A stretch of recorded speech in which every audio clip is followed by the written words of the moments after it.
Hi, everyone, and welcome to the final Seeing Sound panel with a talk about art and science. I'm really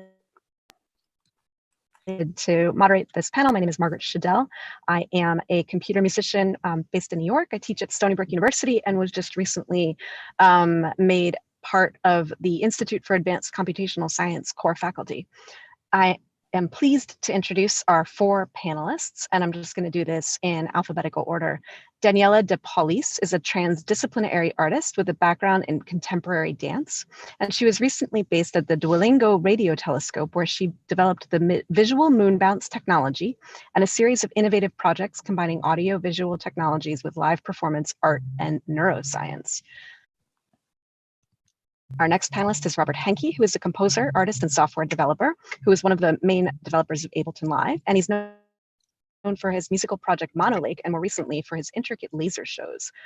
Nick Ryan is a multidisciplinary artist and composer exploring the use of sound and music to represent information, physical sensation, materiality, and place, and he is widely recognized as a leading thinker in relation to the future of sound. So actual the future, not 70s the future, if you were on for our previous little conversation. Kelly Snook is a professor of media arts technology and also has a background in aerospace engineering in addition to her work in music production, audio engineering, and data sonification research. She is one of the developers of the Mimu gloves for gestural control of music and visuals. So our first panelist will introduce herself and some of her work. Daniela. Hi, everyone, and I'm very honored to be part of this multidisciplinary panel, and I can't wait to hear also other people's work and experience. So I'll talk briefly about my work with radio technologies.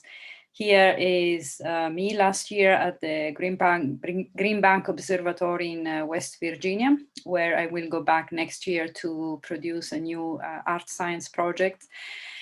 And this is me again at the Duolingo Radio Telescope, where I became also a licensed radio operator and radio telescope operator. And since starting working with radio astronomers and radio operators in 2009, I started questioning the cultural value of images and data that we obtain from space probes that are exploring the cosmos as we speak. So we receive these increasingly more detailed images from, for example, the surface of Mars, like this one from 2013. And these images, these data are, in my opinion, really allowing us to travel into space with our mind, and they're really broadening our perspective of our place in the cosmos. And I think they're really producing a sort of cultural and cognitive shift. However, I find that also these images are kind of problematic because they allow us to travel intellectually, and our senses somehow might never be able to experience these landscapes directly in our lifetime. So the knowledge we acquire from these data is mostly intellectual and abstract. There was also an article in The Guardian about the cultural impact of the images from, for example, here, the Hubble Space Telescope. And the author of the article pointed out quite provocatively that these images are much more impactful than any artwork made on Earth. So that's, I think, quite an interesting idea. And so this kind of thinking led me also to my most recent work called Cogiton Space, which I developed between 2013 and 2018, which is an international collaboration amongst artists, neuroscientists, radio astronomers, radio operators. And for the project, we send brain activity into space. The brain activity is recorded with a lab-grade electroencephalogram device. And during the recording, the participant watches a film in virtual reality, which shows experimental footage of the Earth seen from space. So throughout the project, I've been also working with Frank White, who is a space philosopher who conceptualized the idea of the overview effect, which is a long-term research of his, for which he interviews astronauts and describing how witnessing the sight of the Earth from space really changed their perception, their cognition, to the point that they have a much more unified understanding of all events, all systems on Earth. So these are some images from a performance I presented in 2018 at the Dwingelo Radio Telescope, where the project has been sitting for some time. And as part of this performance, several people had the opportunity to send their brainwaves into space in real time while watching the film. While I was also performing the radio transmissions into space. Something really valuable about this project for me was not so much the completion, but all the work in progress. We were really fortunate to be able to develop this work throughout 2 years research in collaboration with the neuroscientists. And we had the opportunity to really spend some retreats in nature right next to the telescope. So the telescope was our studio. And during this retreat, we had the opportunity to bond as a group, to know each other as people. And I think that contributed enormously to the quality of the work. So we didn't just contribute as professionals with different skills, but really we brought a lot more into it. We brought also our personal experiences and our subjective interpretation of things, which was really wonderful to experience. And recently I've been taking this project into a more, I think, another field. So I'm also exploring the possibility of sending into space the recording, neural recording of insects and other beings, living beings other than humans. And for this, I've been collaborating already for a few years with the University of Tel Aviv, and in particular with a lab where they are studying the neural activity of insects and especially locusts to bring that kind of neurological system into robotics. And so they are creating very innovative micro robotics systems as a result. So this research really led me to another very new territory for me, also touching upon animal ethics and other philosophical topics, such as the concept of subjectivity in these species. For example, in this project, which is called now the Metamorphosis, I've been sending into space the neural recording of a locust and a cockroach. So, and that really opened up a lot of other questions for me. I've been presenting this experiment. I call it more an experiment rather than a final project yet, as part of a paper for the Leonardo MIT journal, which should be published in February 2021. And for this project, I'm collaborating with the Bochum Radio Telescope, Radio Observatory in Germany.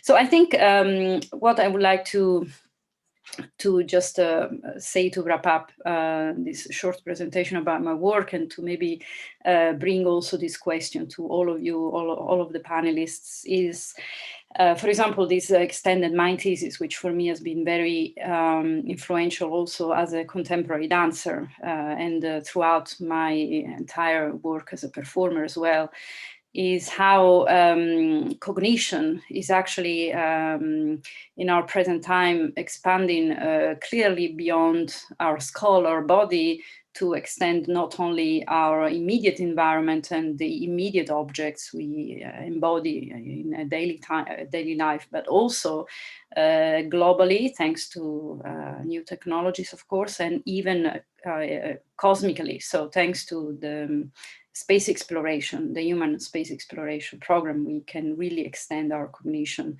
way beyond our proximate environment. And I thought that's kind of, for me, a very interesting concept. Thank you so much. I love what you said, especially about getting to know the people, not just their research. It's something dear to my heart as well. And I hope that this panel maybe lets us know a little bit more about each other as people in addition to our research. And with that, you introduce your work and your stuff. So I've been occupying myself the last 4 years almost with something that seems to be on the very opposite side of the spectrum. Instead of doing something that looks into outer space or into even something that could be considered as a futuristic science fiction scenario, I look backwards 40 years in time and try to make sense out of something that is already existing since a long time. And I started to explore what I can do with 40-year-old computers. And by doing so, I kind of did some media archaeology, but with the mindset of someone 40 years later. And I found this a particularly interesting thing to do, because it shows that technology at some point is conceived and is built to do something. And people have a certain precondition what they want to do with these machines, why they build them, what the purpose is. And 40 years later, you can look exactly at the same technology, but with all the knowledge of contemporary technology and with all the ideas of future technologies, and apply those ideas to these old machines. And that's pretty much what I try to do with this project. What started as a kind of a personal geeky research turned into a concert piece where I'm using basically 5 of these pretty iconic Commodore CBM 308032 computers built in 1980 to do something that is a contemporary audiovisual performance. And in order to do so, I had to do something that these days seems to be almost strange. It's an exercise in reduction. It's an exercise in trying to make the most out of the least. And this seems to be so contradictory to what happens at the moment in digital arts, where we rely on new graphics cards coming out every year, new technologies. We are overwhelmed by the offerings of the technology we use. And I personally thought my way to escape from this feeling of that I have to present every year a novelty is by doing something that inherently is the opposite. So no one will ever expect a novelty coming out from something that is so old. And exactly for this reason, it's so easily possible to do something new. And it turned out to be, it became a pretty big personal research project. As usual with such things, you start with something that you perceive is an easy task. And whilst doing it, you understand what a difficulty it is actually to solve all the detailed problems, both on a technical level and an artistic level. And at the end, a project that I assumed would take a year took almost more than 3 years to actually turn into reality. It involved other people helping me programming, and at the end became far more successful before COVID killed everything than I anticipated. So the research part of it is that I had to dig really deep into the mindset of really forward-thinking people 40 years ago. So looking at these character sets, figuring out what can I do with these characters, figuring out what type of random operations I can run on these machines that are fast enough to be usable in a concert situation, and learning how to create something that uses what's there. And a lot of technical detail work went into it. Lots of soldering, lots of circuit diagram reading, lots of rethinking of little problems. And by doing so, gaining a very, very deep understanding of the thinking also of the people who built these machines in the first place. And to me, this is something I find very, very interesting in my work, that as an artist, I am in a dialogue with technology, but the technology ultimately has been built by people. And it's not this kind of abstract separation between there's the engineer on one side of the spectrum and there's the artist on the other side of the spectrum. And the artist is only doing things because they feel like something, and the engineer is only doing things because it's the only way to do it. None of this is true. There's a lot of freedom in engineering, and there's an enormous amount of constraints in art. And with my background in between art and engineering, I just at some point learned to embrace the gray areas in between. And well, so as you see, there are lots of thinking here, lots of detail issues. I won't go into detail, it's all on my website. But that's pretty much the main thing I was occupied with the last 4 years. And I guess everything else then can be discussed later. That's it for me. Thank you so much, Robert. Our next artist slash technician slash thinker slash interdisciplinariist is Nick. My work is as a sort of sound artist, interdisciplinary explorer, and my work is very, very diverse. So it's always quite a challenge to talk about it according to one particular typology, but everything in my work is linked by an interest I have at the core of trying to use sound as a form of display. And what I mean by that is using the unique qualities of sound as a physical medium and our unique capabilities as listeners, or the auditory capability of humans, to reveal things in the world around us or in ourselves which would otherwise be hidden. In other words, I'm really interested in sort of finding a voice for things which are silent. And this has taken me on in all sorts of different directions. And because I'm trying to often do things with sound which are new, it often involves collaborating with technology and technologists and engineers and people way beyond my discipline. But sort of riffing on something that Robert was sort of hinting at, this is not really as a result of wanting specifically to collaborate with engineering, but more as a result of a sort of sense of inquiry. And really, I think of my collaborations more as collaborations with subjects or subject matter than collaborations with specific disciplines. And by looking at particular fields of interest that I want to explore, that then gives rise to kind of collaborations with all sorts of people outside my field.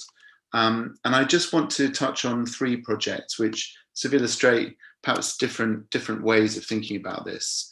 Let me just share my screen. Can everyone see this image? So this is an image of, it's actually an impression. It's a simulation of space junk orbiting Earth. And you can see there are 3 kind of layers. There's the very lightest layer, which is very close to Earth in low Earth orbit, of a kind of white band around the Earth. You then have this medium Earth orbit or mid-Earth orbit band or sphere, and you have this sort of ring or halo around the Earth, which is the geostationary orbit. And all of these tiny dots represent pieces of space junk. There's currently 9,500 tons of space junk in orbit around Earth, or 128 million pieces over 1 millimeter in diameter. And none of this existed before 1947. So all of this is human-made debris, and it poses a huge risk to us on Earth in terms of our space infrastructure and our communication systems. And it's quite interesting to think about this as being the Earth's environment. We don't tend to think of space as being part of our environment, but it absolutely is. So in a way, it's part of our ecosystem. It's part of the issues that we face ecologically on Earth. And much of this sort of information about space junk is communicated using data. And my colleague Kath Lakuta and I got very interested in how we could use an art project to communicate this highly scientific information using a much more sensory means.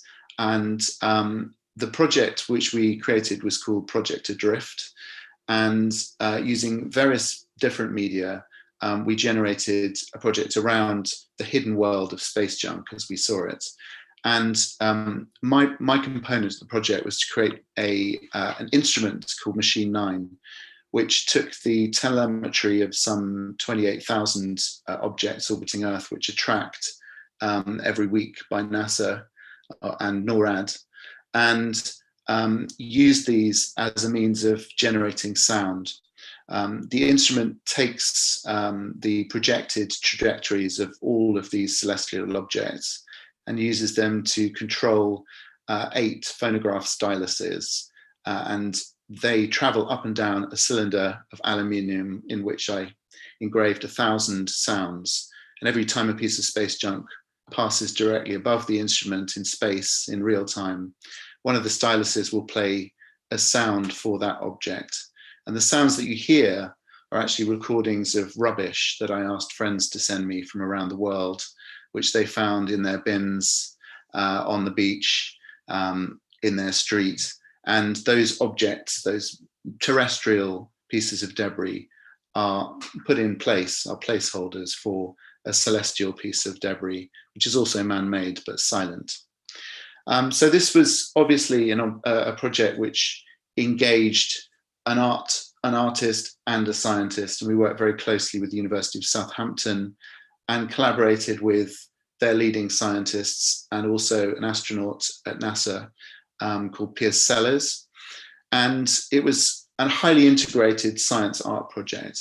And the beauty of the project was that the scientist community were able to show their data in a completely different way, using a kind of sensation, a sensory sensory ideas and an emotional idea, which they're not sort of permitted to do so with scientific rationale.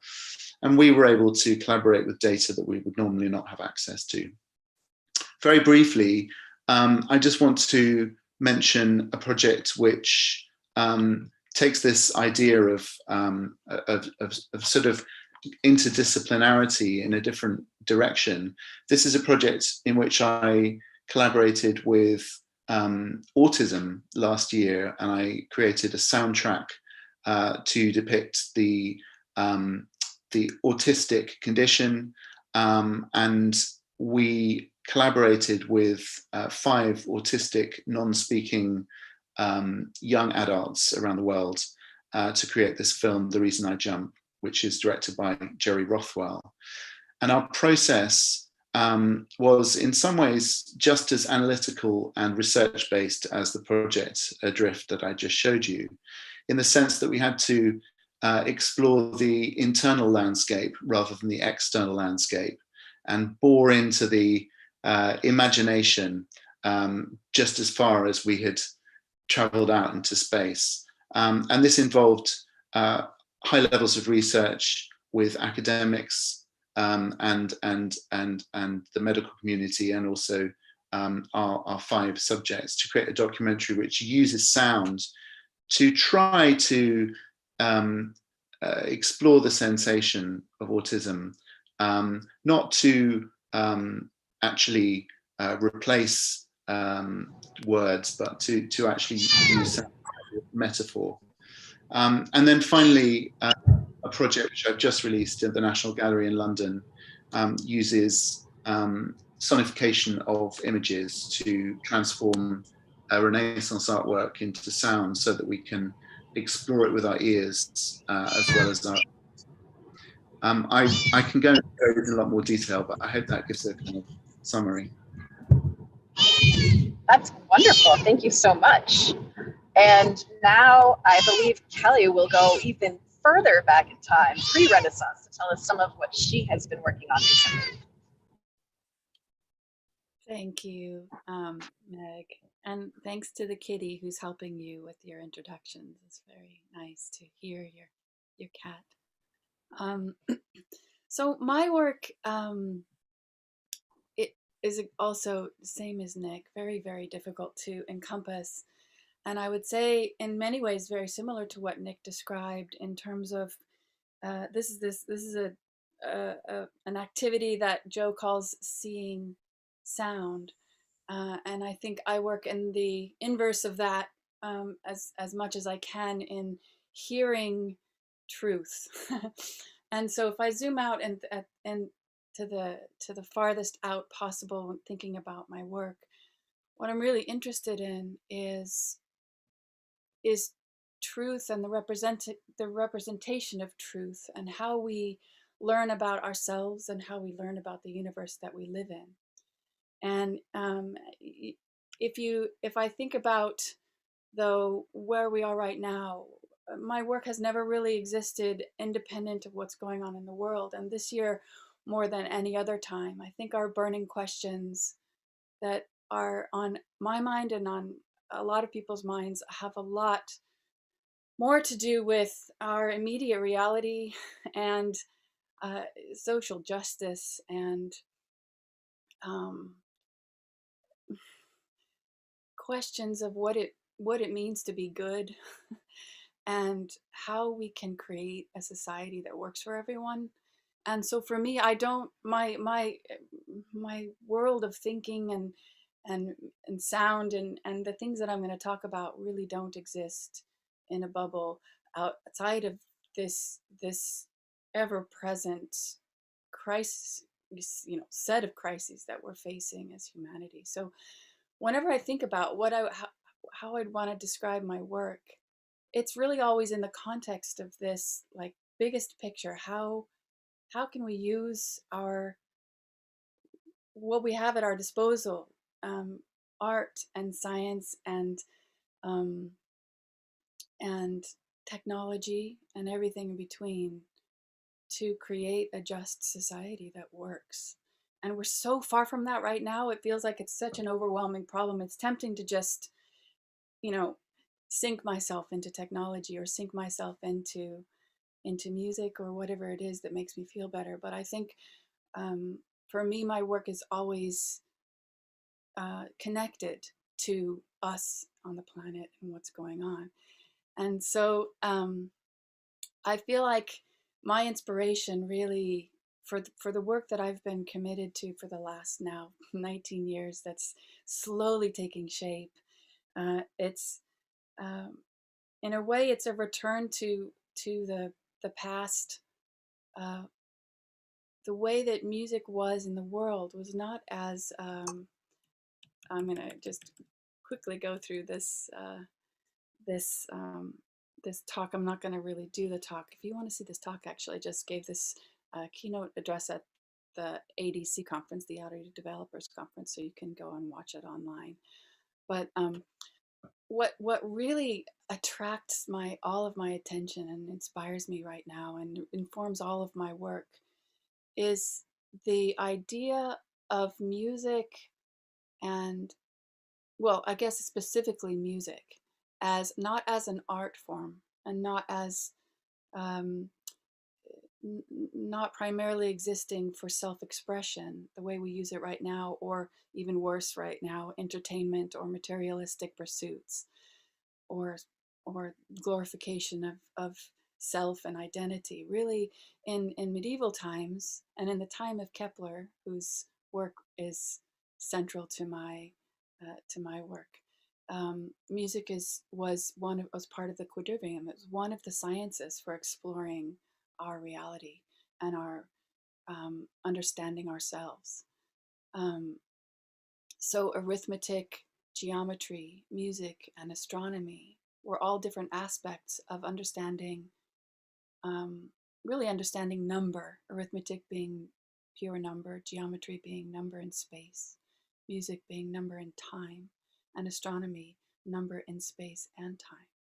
And so for about 19 years now, I've been trying to figure out how can we return to using music this way. When Kepler wrote and discovered his laws of planetary motion, when I was in engineering school, my background is in aerospace engineering, and of course I learned about Kepler's 3 laws of planetary motion.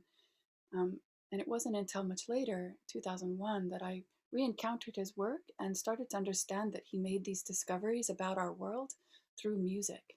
Like his primary tool for exploring, for understanding and figuring out how the planets move with respect to each other was music.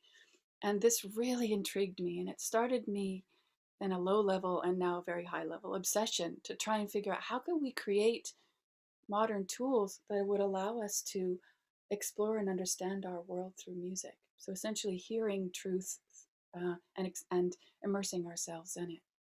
So I just started trying to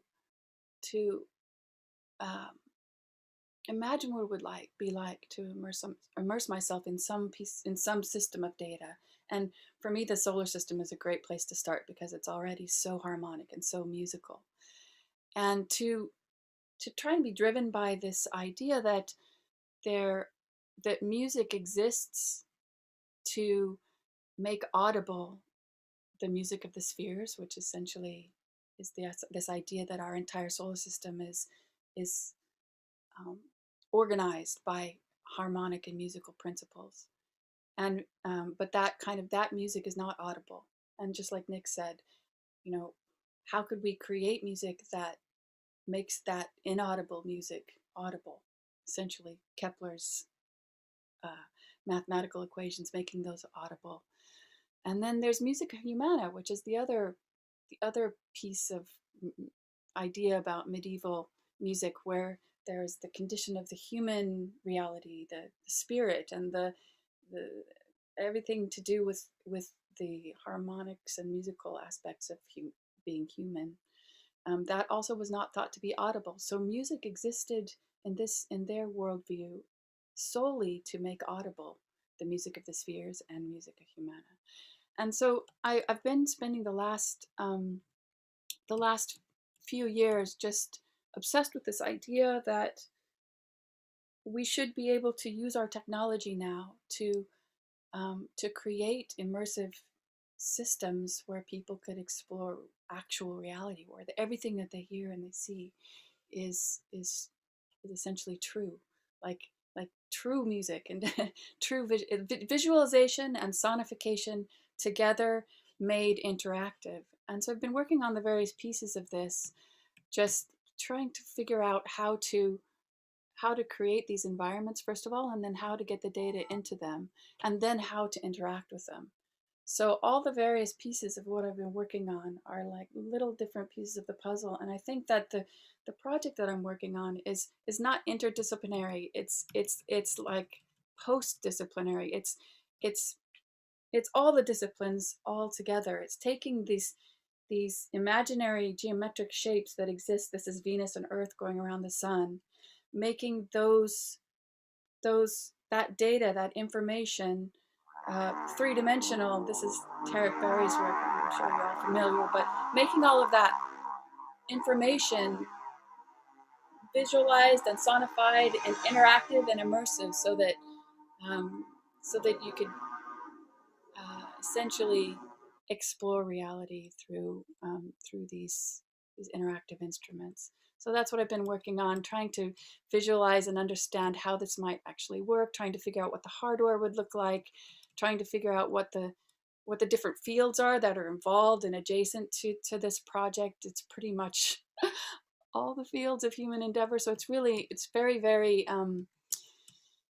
very, very overwhelming, and a long-term kind of life work kind of a project called Concordia, to build this modular, interactive, virtual platform for music that allows people to explore our reality through music and visuals.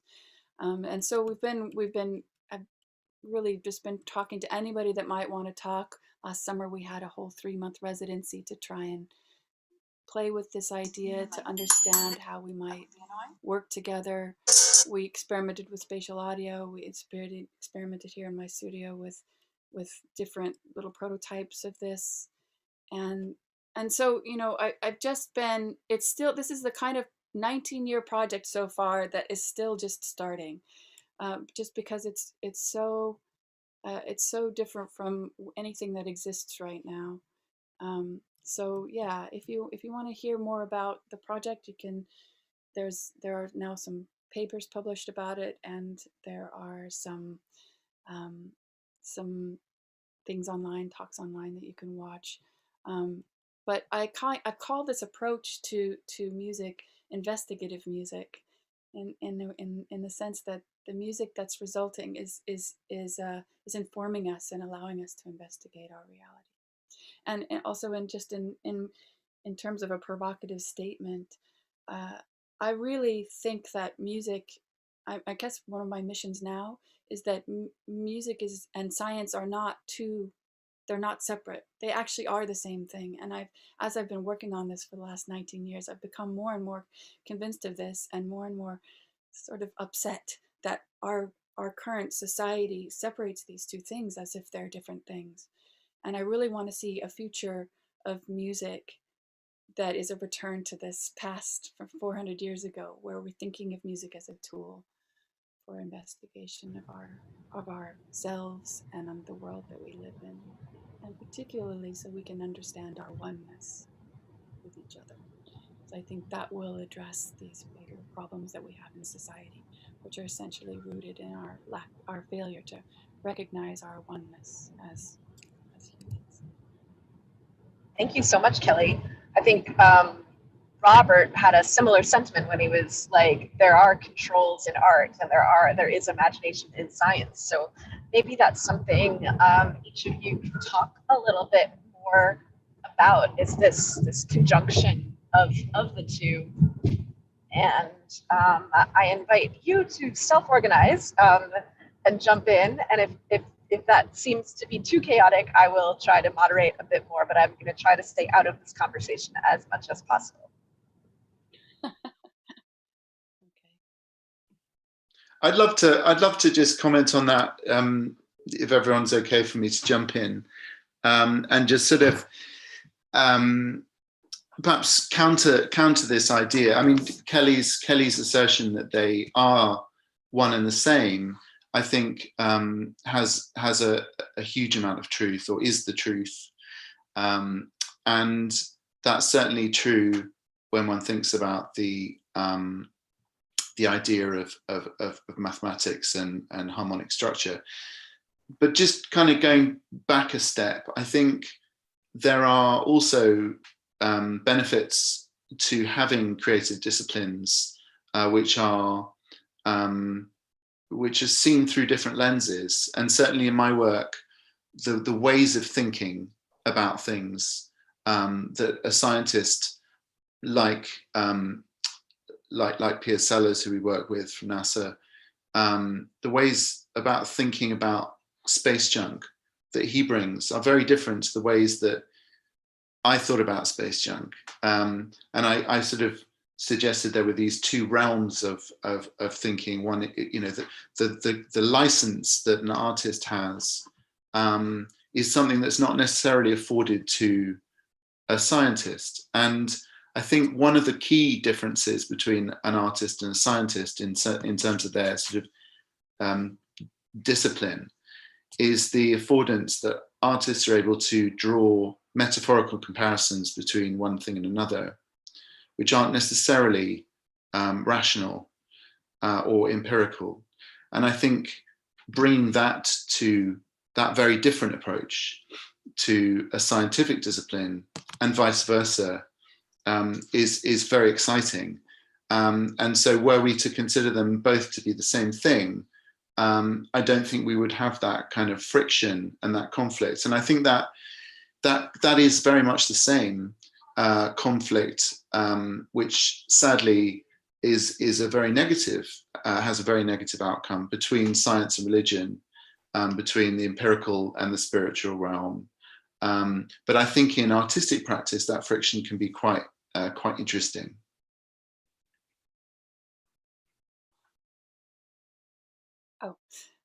Yeah. So I do also have this dichotomous identity as an artist and a scientist, which is why I sometimes can get into a zone where they feel like they're identical, and then I'm sometimes in another completely different zone where I'm conscious of some kind of an academic rigor in a scientific pursuit, or I'm conscious of just completely irrational choices in an artistic way. But I actually think that, having been a scientist for 19 years and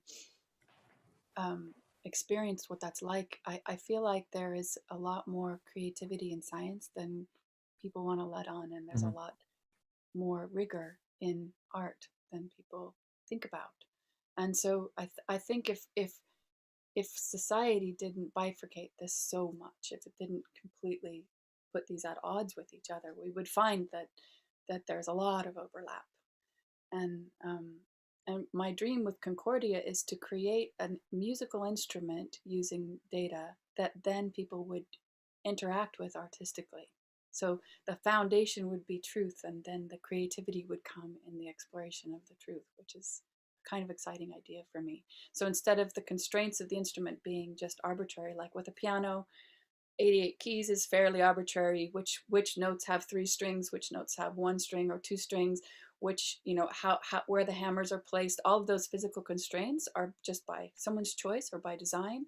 If there was an instrument where all of the constraints of the instrument were generated from data, then the artistic interaction with that could inform the artist, so that there then would be this new realm of creativity in scientific exploration.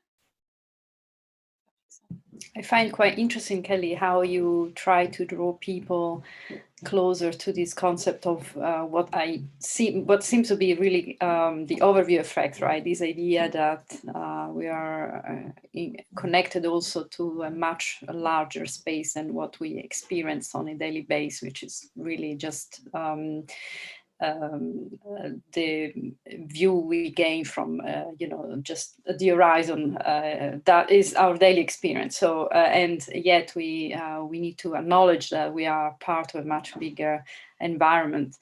And I find it interesting that you try to kind of somehow build this awareness in people who experience your work. The same way, perhaps, as I try to build this awareness through my Cogito project, for example, or my other space art projects, where the participants are somehow exploring a much wider space than what we normally experience. So did you have any feedback from the participants in your project that you maybe want to share with us?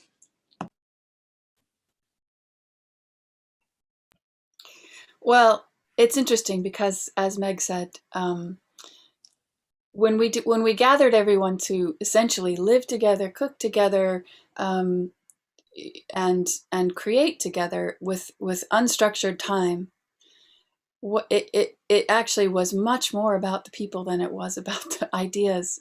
And it was harder to just focus on ideas than I thought it was going to be. So actually, the thing I've learned so far in terms of gathering people together to work on something that doesn't exist yet is that there's much more than just Maslow's hierarchy of needs that needs to be met for that to work. So it really was about the people. It was about the way that the personalities matched with each other, and the creative, processes of different people. We had storytellers and programmers, so it wasn't just a bunch of engineers or a bunch of scientists or a bunch of artists. It was kind of all of the different ones, and that was super interesting because people were coming at it from so many different angles, and then also were just like the friction that Nick talked about was even deeper than just between different approaches to workflow, but a lot deeper than that in terms of our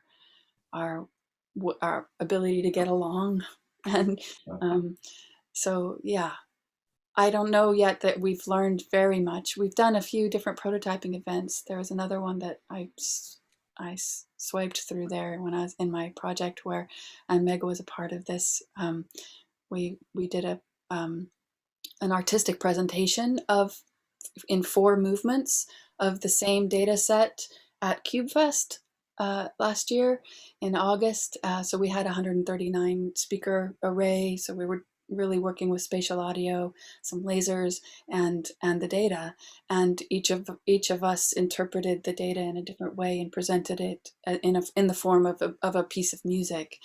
And I also, so what I learned in that is that the same data set can just produce an infinite number of creative interpretations, essentially, and that there are infinitely large number of ways of mapping data to sound and visuals. And so the instrument that eventually that we design with Concordia needs to be modular. It needs to allow for all of these different essentially different systems of sonification and visualization, so that somebody who's logging into the world can choose between whatever ways of mapping inspire their creativity.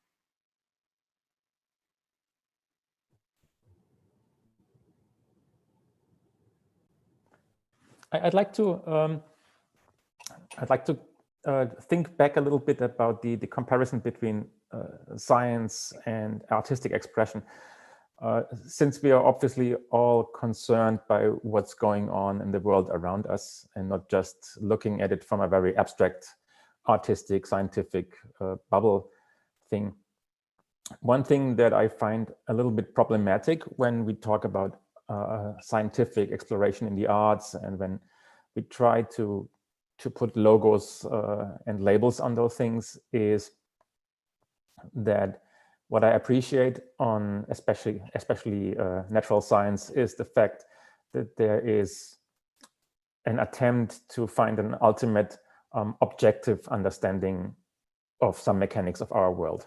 Whilst as an artist, objectivity doesn't help me at all, because I cannot say that today I was 3.5% creative and tomorrow I hope to achieve 7.5. It just doesn't work like this, obviously.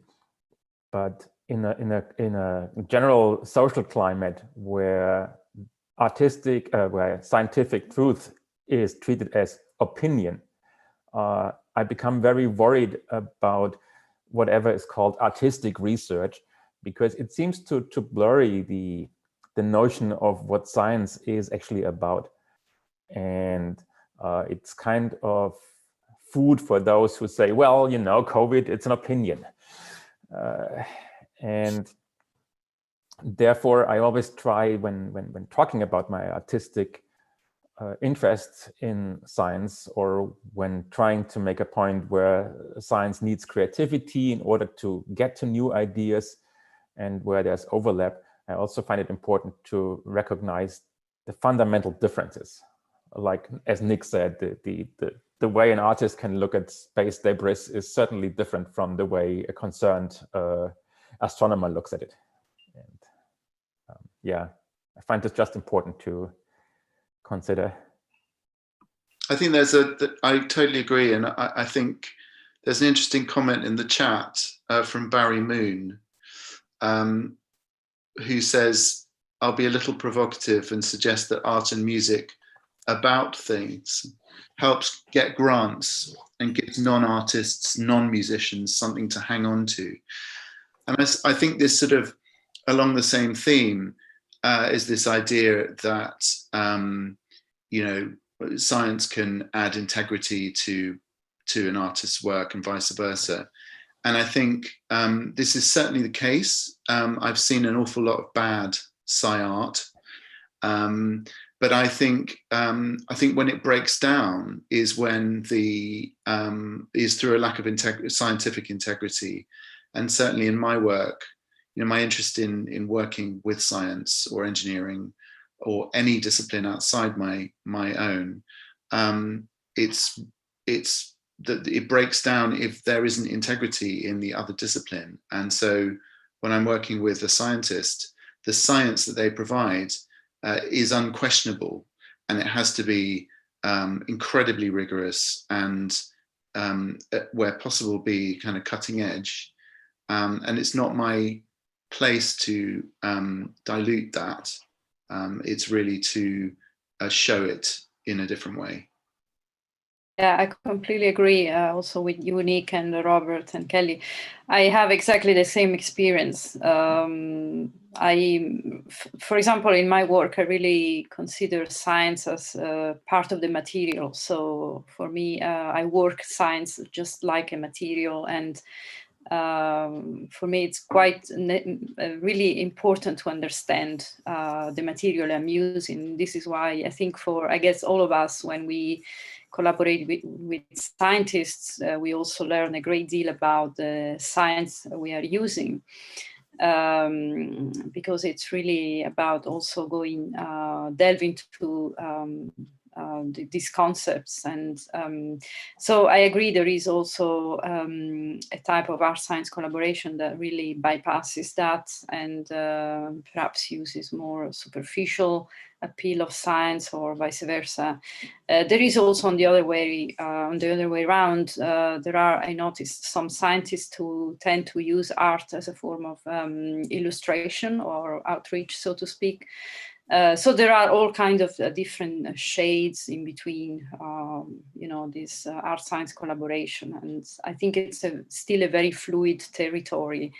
Although we know it has been a kind of research that has been developed over decades, it is still, I find, very much in a kind of development stage, and nobody really quite understands, including the large public. I think the public is the first really.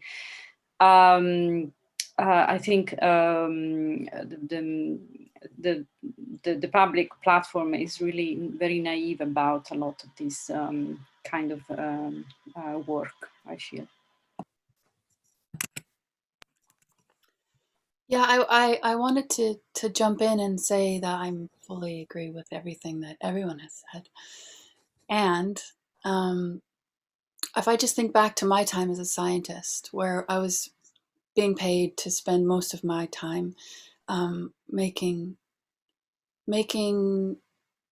little steps, baby steps forward in our understanding about some aspect of reality. So in my case, I wrote my PhD thesis on the dust suspended in the atmosphere of Mars and the optical qualities of that dust, optical properties of that dust, and which involved inverting a big mathematical equation and running it iteratively and then backing out the physical properties. So this was just a very long programmatic Fortran program that would calculate these values.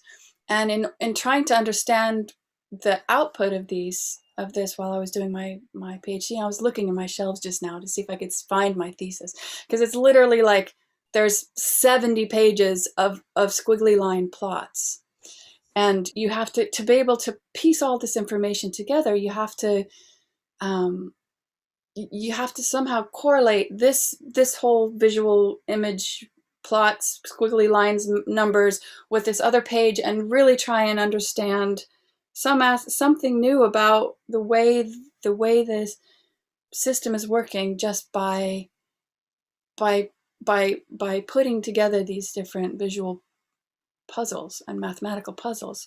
And since then, I've really been dreaming as a scientist to be able to instead immerse myself in that data and hear it and see it. So this is not art necessarily. This is literally just helping my brain make correlations and understand the system through more senses than just visual and the math part of my brain.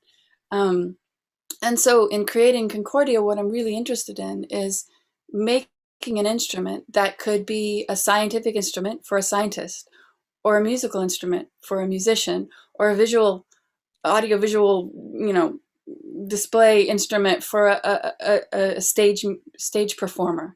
But that the scientific integrity, like Nick said, is there in the instrument itself, and then what people do with it is really up to the human endeavor that is there. But I yearn to have systems where I don't have to work so hard to understand the science, to understand the data, to understand the system. I want that to be presented to me through sound and visuals and haptic feedback, all seamlessly. And that doesn't exist yet, really. The paradigm for doing that with sound doesn't exist. We've been working on it for a few decades, whereas visually we've been working on it for hundreds of years. And so, like Nick said, there's so much bad data sonification to the point where it's either art or it's science. It's not both, because either the artist doesn't understand the science enough to really do it justice, or the scientist doesn't understand music well enough to optimize the visual and audio presentation of that information in a way that's useful to a brain. And that chasm between, there are obvious exceptions. The people here are producing work it's an exception to that, but there's a massive amount of well-intentioned work by artists and scientists collaborating where there's just too much of a chasm between them to really, for the sonifications to have real scientific value as a tool, or which is usually not the intention with art, or for the scientists to be able to use the sounds and the sonification in a way that forwards their particular scientific questions. So I'm interested in that overlapping area where it's both. But Kelly, let me play devil's advocate here now, because if you do a sonification of some data, you ultimately bring your artistic bias in it. And we have all this discussion about biasing in AI and in intelligent algorithms. So isn't there a risk that by applying the beautiful filter of a specific sonification to the data, you tend to look at properties of the data which are not the ones which might be interesting, but the ones which just sound good? That is what has happened in the past, yes, and that's what I'm actually working against. So if you could say the same, to the extent that you could say the same thing for data visualization, they should be the same. But the thing is that data visualization is so far ahead of sonification. The sonification is still in this murky area of subjective interpretation, and most of the time the sonifications are just tweaked to sound good, and it actually loses the value as an actual scientific tool. So having been trying to do sonification from inside NASA for a few years, it was very hard for me to make the case that sonification is as useful as visualization as a scientific tool for exploration. And that is because there just hasn't been as many minds who understand both the science and the music equally to be able to bring the level of sonification up to where the visualization is, to remove that subjectivity as much as possible and have direct visual auditory display. I felt for a long time that it is impossible to remove subjectivity when translating between one sensation or one modality and another, and because they are as different as you can be, and therefore there will inevitably be some form of subjective choice about the means by which that translation occurs. And I always use this example of brain surgeon use of sound in deep brain stimulation, functional MRI scanning of, for example, the motor cortex. When surgeons are performing operations on critical parts of the brain, they can use deep brain probes to see the activity of particular parts of the brain. And there's a brilliant example on YouTube of a surgeon moving a patient's leg and activating the motor cortex, and the probe is connected to just literally to a speaker.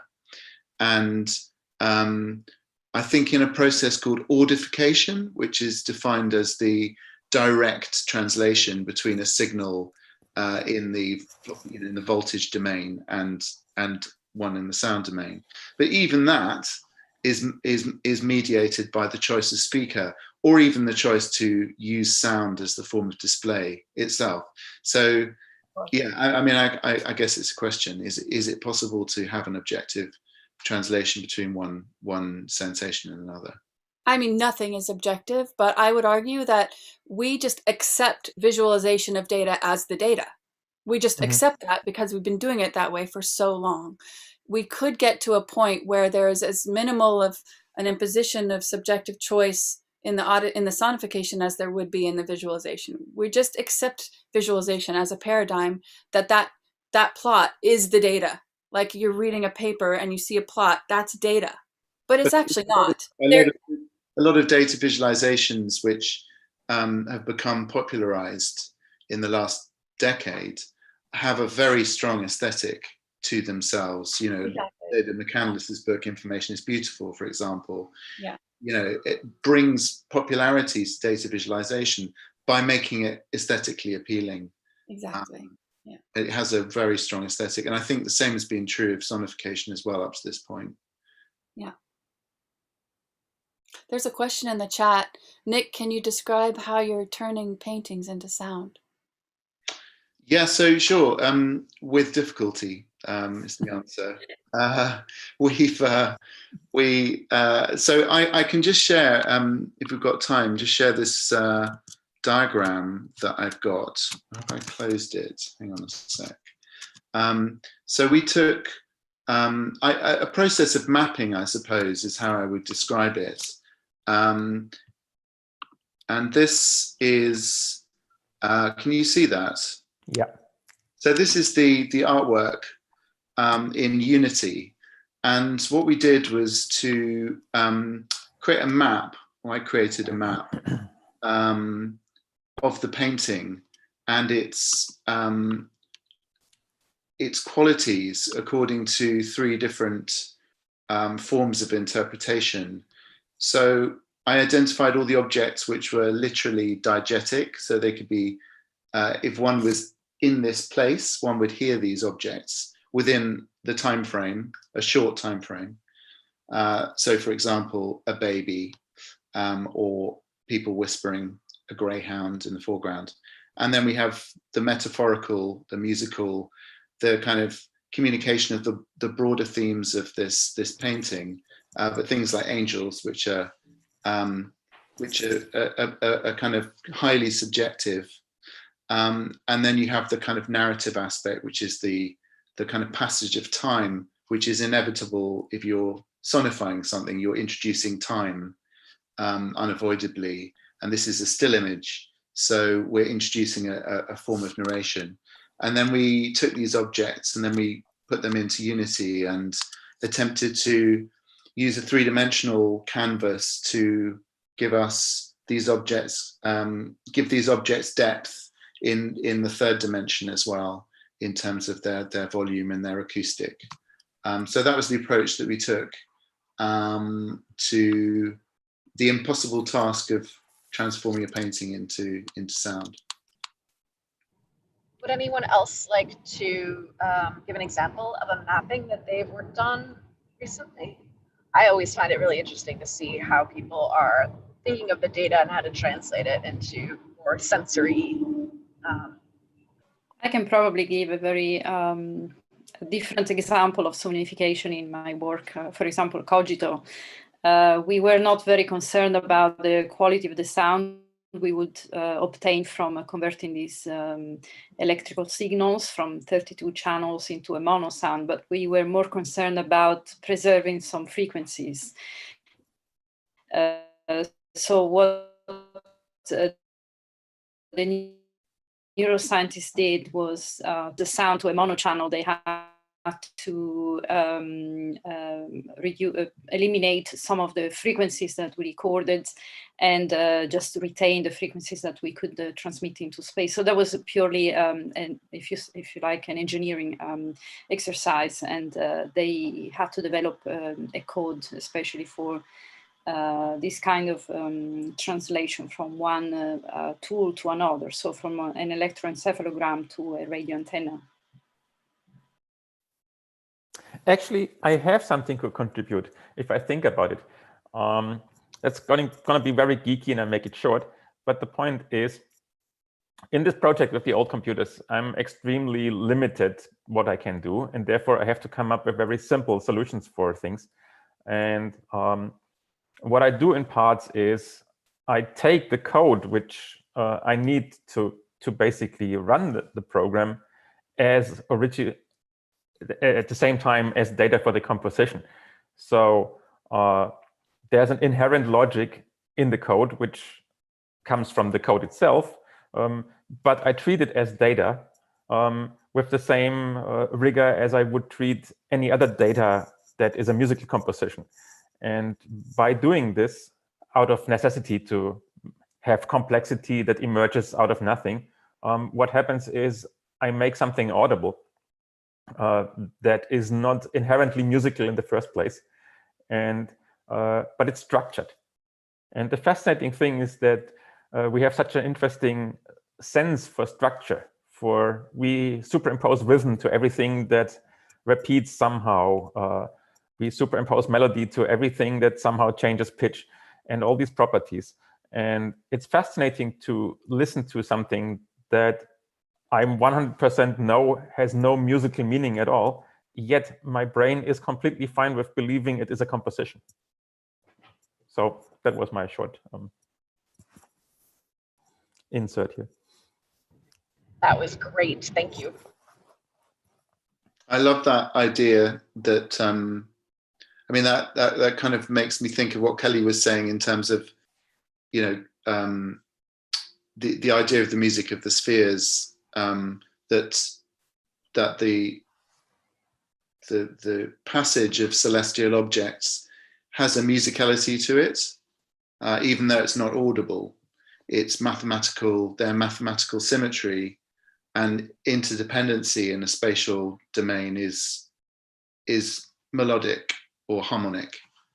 I think that's really, really similar. Yeah, I really think I love what you both have just said, because I think there is this, I mean, getting back to the level of subjectivity that's introduced when you sonify something, there is going to be, in almost every data set, there are going to be elements of that data, and in the solar system particularly, where these patterns are there, and they're patterns that, if sonified kind of correctly or with as least subjectivity as possible, just straight from the physics or the mathematics to the sound, the brain will actually hear that as music because it's organized. Because it has these patterns in it, the brain will actually be able to actually recreate that meaning. We'll be able to recreate that, the element of the data that is being sonified, just because it naturally does that already with almost anything that comes in.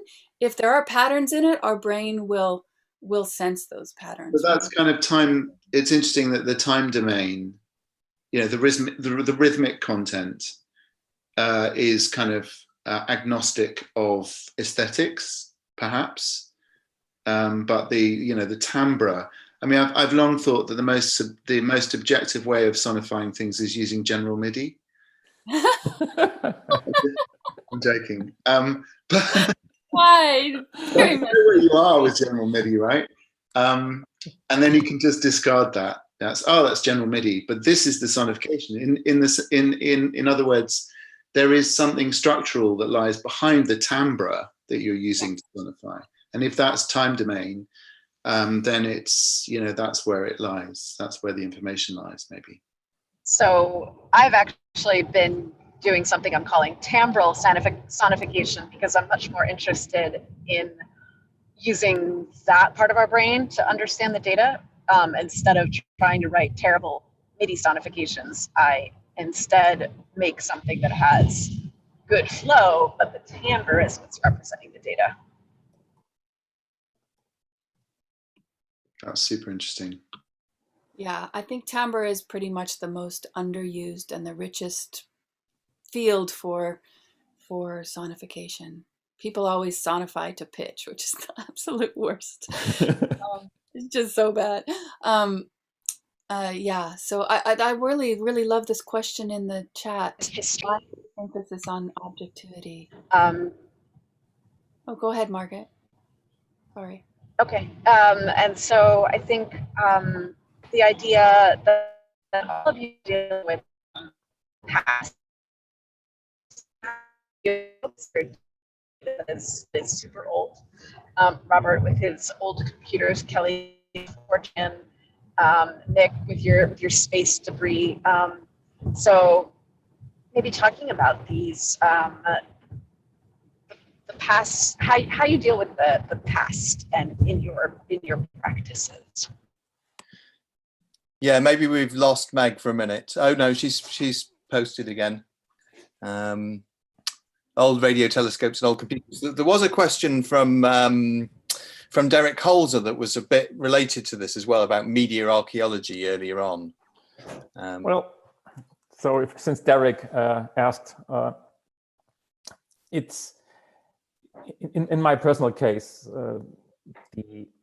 what I found interesting when looking at the past is that the notion of achievement, or where there is beauty within the technology, or where there is manifestations of untapped potential, are all these things that you can discover with a temporal distance to when events actually happened, is part of what I find interesting when looking at old technology. When looking at new technology, we're all occupied with understanding the inner mechanics of what's going on now and learn it. And it's a lot of uncharted territory. When I look at 40-year-old technology, everything seems to be said. And to me, this is always the thing where it starts to become interesting, because always everything has been said, but with a certain set of with a certain mindset. So from the engineering perspective, 40-year-old technology is just completely uninteresting because it's old shit. But from an artistic mindset, that's not necessarily the case. And so I see something that points to at least my personal artistic future when looking at something that other people already marked as outdated. And that to me shows that there is something. It's a quest about curiosity, human curiosity. I'm curious about something that is old because I believe within these old things there's something that points towards a future that has not been seen at the time when the old technology was new. And now if you fold this back into the present, we have an idea what we do now with neural networks. We have an idea what we do with vast data sets. But it might be interesting to consider what would someone 40 years later make out of the technology that 40 years later is then perceived as really primitive, which for us now is the pinnacle of what we can think of. Can I jump in with a really lovely, very short contribution? But when we were researching space junk, one of the things that people told us was that most of the objects in space that are whole, in other words, things that haven't collided with other things, for example, the first dead satellite in orbit called Vanguard, which was launched in 1957, most of those pieces of technology are completely preserved. So unlike things on Earth, which are old, there is zero decay on them. Apart from a little bit of solar radiation, they basically stay perfectly shiny forever. And I love the idea of seeing old technology as being physically new. Yes, and we tend to forget how satellites get corrupted in space. So we think of them as timeless objects, and they get continuously scratched. They get scratched. The data we receive, the raw data scientists receive, have to be always reinterpreted in order to remove all these defects that come from the degeneration of these objects in space. I really love this question about how do we deal as artists with the past and the future. I think we can afford, unlike perhaps scientists, to travel across time much more. And also, in my experience, old technologies are always offering a lot of really inspiration for how to really take them into a contemporary cultural sphere. So how to reinterpret them. And even the electroencephalogram technology is very interesting. If we look at EEG recording from, for example, the 70s, they were done with the old-fashioned system of ink needle on paper, which somehow converted these electrical signals in visual data. And now neuroscientists convert these electroencephalogram into graphics on their computer screen, and they're much more sophisticated. So in the 70s, perhaps all they could see was facial muscle moving, and then that provoked this noise that was then documented on the paper. And now neuroscientists can see much more about the neural activity in the brain. So this is also about, I think, subjective interpretation. I think, in a way, how we think that science is leading us more and more towards the truth. But is that so? I mean, is it really the case? Can we really trust what we measure with these mechanical devices? And I think there is quite a very substantial debate about this in philosophy of mind, for example.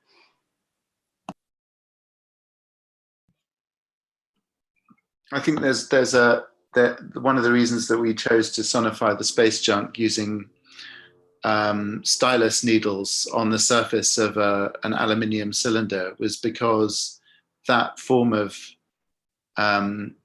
sonification, or that mechanical transcription of sound, is much more is less abstract than digital signal processing, and so I think older technologies or mechanical forms of measurement still have the data and the kind of sensation, the human tactility are still quite close together, and those two things are being brought further and further apart in abstract from one another, perhaps with newer technology.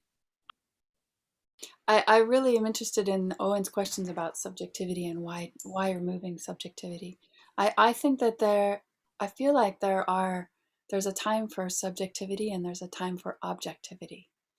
And I'm interested in us having as much control as possible over both. So,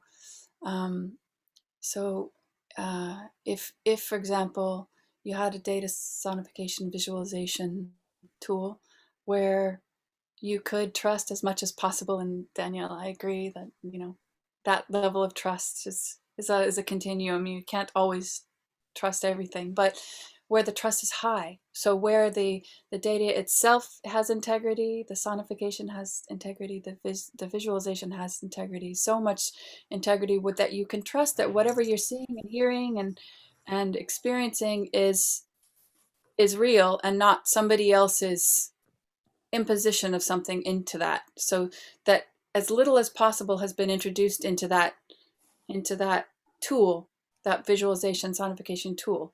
That's where the subjectivity, I think that's really, the objectivity is very important. Then once you have that tool, then the subjectivity can kick in, and that's where all of the creativity and the inspiration and other human qualities would kick in for the exploration of that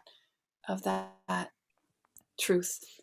So the more objective it is, I guess the higher degree of truth there would be in being able to learn from it, to make to decode what has been encoded. So that was my answer. And just quickly about the past, because I didn't chime in on that. For me, I think I spend a lot of time thinking about what would Kepler do? What would he do if he had the modern, like, access to modern technology and modern data and information and communications and in fact modern self-awareness that we have societally?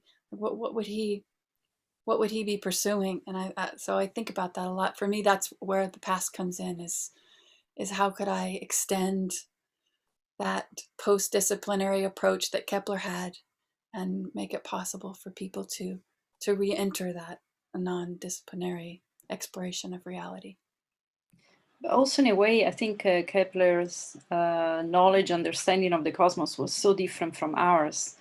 I think for contemporary cosmologists, it might be difficult to interpret the cosmos as a sonic environment, but rather more as a very kind of mysterious or dark universe, perhaps, if we think that most of it is made of dark matter, for example, or we know very little of it. So I think also it's clear that the philosophical ideas of the time were producing a very different perception of the environment, just as much as now we are also somehow influenced by other fields such as philosophy, science, etc.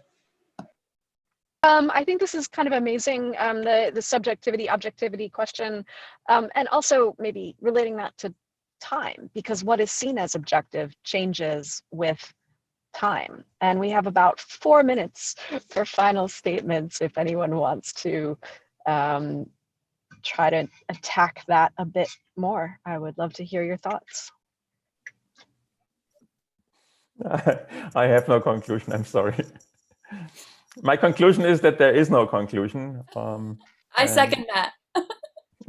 Perfect. I agree. Nick, are you going to play devil's advocate and disagree and create a conclusion for us? Okay. Well, I think, like, maybe there's something I wanted to say earlier about this kind of idea of objectivity versus subjectivity. I mean, someone sort of said, isn't there a science? Does science have to be objective?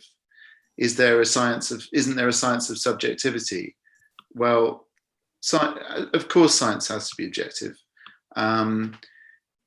But bringing art, which is highly subjective, artistic practice, into a scientific frame doesn't mean that you have to abandon subjectivity. And in fact, I think play is a really good word. So one of the things that I love to do is to work with scientific instrumentation, for example, and turn it completely towards an artistic sort of endeavor and play around with it. And I think, like Kelly said, and Meg said, you need to know what hat you're wearing. And once you establish those principles as to whether you're being objective or subjective, and if you know that, then you can play, and you have the license to be entirely subjective and playful, if you so wish. I guess it also depends on what the purpose of your work is, and if the purpose of your work is to illuminate scientific inquiry, then it's really important to be rational. But if it's to entertain or move, then rational things don't necessarily move in the same way that subjective interpretation does. I think one aspect which might bridge these two things is that science, in order to achieve anything, has to be playful. So not necessarily subjective at the end, hopefully not, but the opposite. But you need to be playful as a scientist. So you need to toy around with ideas that sound completely nonsensical and try to verify those. Because at the end of the day, it's about discovery. And if you just use the techniques you always used, it's very hard to discover something new. And there, I believe, is the hinge between what we artists do and what scientists are doing, that we both need to be curious and we both need to be brave in saying, okay, forget anything we know before, let's have a look at it from a different angle. Yes, I think, and I just had an idea for a conclusion, which is that science isn't science without the communication of that science. It literally doesn't exist in this as science if it hasn't been communicated. And likewise, I guess it could be argued that art can be art just on its own without communication of the art.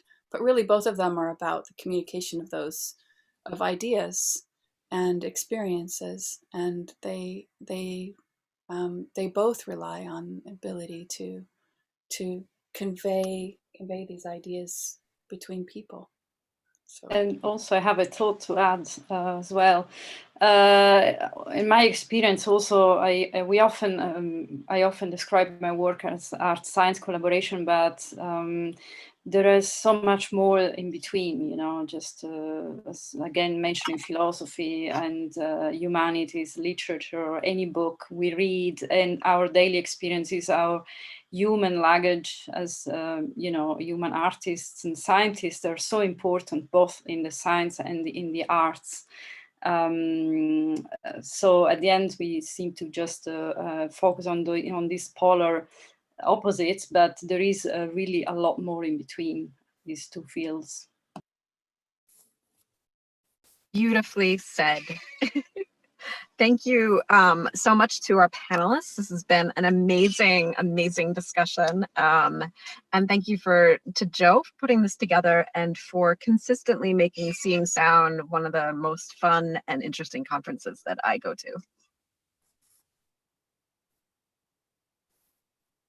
Thanks, Meg. I'm just going to butt in for 1 second to say thank you to everyone. I've honestly thought that was an amazing discussion. I was so frustrated not to join in. I wanted to turn my camera on all the time. Yeah, absolutely brilliant stuff. Thanks very much. Thanks, Meg, for chairing. And the next thing is screenings in 15 minutes, 7:45 on YouTube.